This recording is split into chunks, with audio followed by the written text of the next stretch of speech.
Hello mga kasari, good morning po sa inyong lahat. So today is Monday and maaga ko guys nakapag-open ng store natin dahil madami akong aasikasuhin. Asikasuhin ko pa tong mga bote na kailangan kong alisin dyan para ma-prepare na natin at makapaglabas na tayo doon sa labas para alam ng ahente natin ng alak na tayo ay mag-o-order. So, ngayon ding Monday dadating ang JTI and then yung ahente natin ng mantika. So, tatlong ahente yung dadating today. And eto guys yung status ng labas. Medyo malapit ng lumiwanag.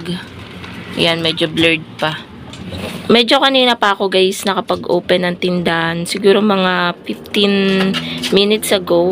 So, ang oras ngayon is 5:30. So, mga 5:15 tayo nakapag-open ng tindahan. At may mga makukulit dito na gustong pumasok. Ang dami ko pa nga kailangan linisin dyan guys ng mga poops nila.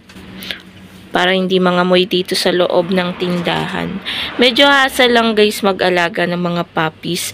Pero mawawala naman yung pagod mo kasi ang cute nila. And sobrang playful. Yan o, si Bebang. So update ko na lang kayo mga kasari kapag may dumating na ahente. Pero siguro mamaya pa dahil baka yung mga ahente natin nasa bahay pa nila dahil sobrang aga pa.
So, yung mga boat at case doon is natanggal na natin. Yan na lang talaga yung natirang stocks natin ng alak. Yan. 2 Red Horse tsaka 4 na grande. So, ito lahat yung o-orderin natin guys. Plus, magdadagdag pa tayo ng isa pang case. So, bali, ayan o. 3 to, 3 to, 3 to. Tapos, may isa pa doon. Mag-a-add pa tayo ng isa pa. So, a total of 11 case yung ating kukuhanin sa ahente natin ng Red Horse. So, ayun guys, maglalagay lang ako sa labas ng kahit at least 2 na case para alam nila na ako ay mag-o-order.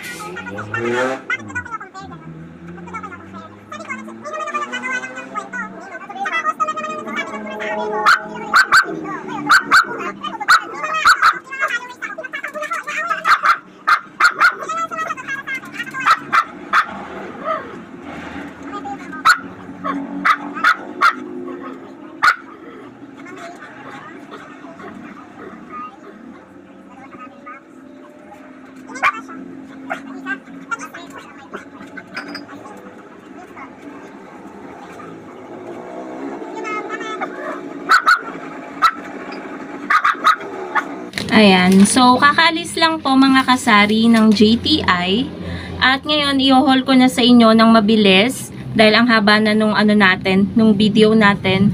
So, bumili ako guys ng 2 kaha ng Winston para ma-avail ko yung previous nila na isang kaha ng Camel. So, ang puhunan po sa kanila ng Winston, bentahan ko pala ng Winston guys is 9 pesos. So, nagbayad po pala ako na so meron lang bumili ng sigarilyo. Bali nagbayad tayo nung last credit natin sa kanila ng 12,309. So yung puhunan guys ng Winston is 163 ang isang kaha, kaya 9 pesos natin ibinebenta yung per stick. Pero dahil nagkaroon tayo ng free na isang kaha ng Camel na pula, pwede daw nating ibenta ang Winston ng 8 pesos. So, dahil naman sa pagbili ko mga kasari ng isang rim, kasi sa may promo din sila eh. Kapag bumili ka ng 7+1, isang rim ng Mighty Green yung aking binili. So, nagkaroon ako ng isang kaha ng Mighty Green. So, ang laking dagdag kita kasi bentahan ko ng isang kaha nito ay 160. So, ang puhunan guys ng Mighty ay 1,450 ang isang rim. Kaya pang 8 po talaga siya per stick. SRP lang po yung bentahan natin para mabilis po nating mapaubos yung ating panindang sigarilyo. And then, isang rim din po ng Marvels. Nahirapan ako magsalita mga kasari dahil masakit ang lalamunan ko tapos may singaw pa po ako sa dila. So, ayan, 1,450 din po, 8 pesos din po per stick, 160 ang isang kaha. So, isang tao lang po yung bumibili nito sa akin, kaya pa isa-isang rim lang ako kung kumuha.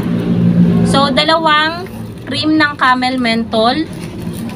Meron pa tayong tira na isang rim, kaya 2 rim yung ating kinuha. Ito guys ay 1,260 ang isang rim. So, wala pa daw guys balita sa Negosold. Gawa ng, ayun, may problem pa din daw. Kaya, ayun, hindi pa rin tayo may sasali sa Negosold.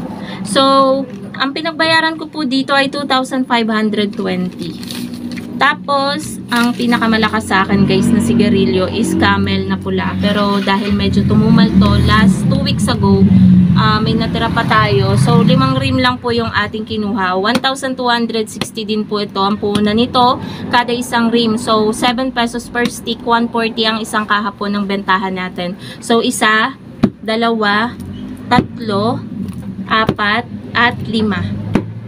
So, sobrang compact guys ng packaging ngayon, yung plastic ng Camel. Kapag namili kayo at umuulan, hindi talaga siya mababasa. So, a total of magkano yung 5 rim ng Camel? 6,300 pesos. A total of, yung kinredit ko ngayong week na to sa JTI, 12,400 46 pesos. Yan yung pagbabayaran po natin. 12,046 pesos. So, ayun po mga kasari. Antayin ko na lang po yung ahente ko ng alak and then yung ahente ko po ng mantika. So, dumating na din po mga kasari yung ahente po natin ng mantika. At ito lamang po yung aking kinuha. Dahil ito lang naman po yung ubos na kinukuha ko sa kanila. Bali, meron po tayong 1 dozen ng mantika. Ang kuha ko po sa kanila ay 320. So, ang bentahan ko po ay 35 pesos pa din po ang isang bote. Tapos 880 guys yung total ng pinagbayaran ko, maliit lang. Bumili din ako ng isang haba ng creamy white. Ang creamy white sa kanila is 140. Same lang naman guys sa ibang pamilihan. Tapos asin, bumili ako ng 5 kilong asin. 60 pesos guys, bali 12 ang isang kilo ang puhunan ng asin. So 2 gamis lang dahil napakadami ko pa pong natira dito na gamis. So ano lang yung wala dyan, ito guys yung aking kinuha. Bali 50 pesos per tub, 60 pieces ang laman, meron tayong 10 pesos each kada tub. Tapos meron akong bagong kinuha sa kanila dahil wala silang yema na tagpipiso. Bumili ako ng ganitong yema. Pang sa isang bentahan nito, bali binilang ko siya 24 pieces lang, pumapatak na 4 point something, halos 5 pesos na, so pang sa daw ang bentahan. So ang puhunan po niya is 110, 24 pieces ang laman. Tapos meron tayong 3 tub ng crinkles, dahil mabenta guys sa akin to, may bumibili nito ng tub-tub. 60 pieces ang laman, 50 pesos ang puhunan. So, each, meron tayong tag 10 pesos. So, yan lang naman mga kasari. And dito naman tayo sa ahente natin ng Red Horse. So, ayan yung mga Red Horse natin. Ayan siya. So, mamaya ko na lang guys i-ano sa inyo, i-haul and pricing yung Red Horse. Ayan. So, puntahan na po natin mga kasari yung Red Horse na aking order. Kakababa lang talaga nito. So, ayan po. Ganyan po siya kadami. Bali, 8 Red Horse litro. Tsaka 3 500 ml. Ayan po siya. Kasi nga po, madami pong nag-inom nitong weekends. Kaya madami po tayong order. Pinagbayan ko po ay 6,967. Bali, 6,968 na yung binayad ko para wala ng point. So, ang puhunan nito guys, nung litro ay 626 ang isang case, 125 natin binebenta. Tapos dito, 640 ng isang case, 65 pesos natin binebenta. Tapos guys, bumuli pa ako or nag-additional ako ng isang case. So, nagbayad tayo, binayaran natin yung bote, pati na rin yung shell ng 111 pesos. Tapos binili din natin syempre yung laman para may additional stocks tayo. So yung total ng Red Horse na meron tayo dito is 8 case. Tapos yung grande, ayun meron dong 4. Tapos yung ating mga maliliit, meron tayong 5 case.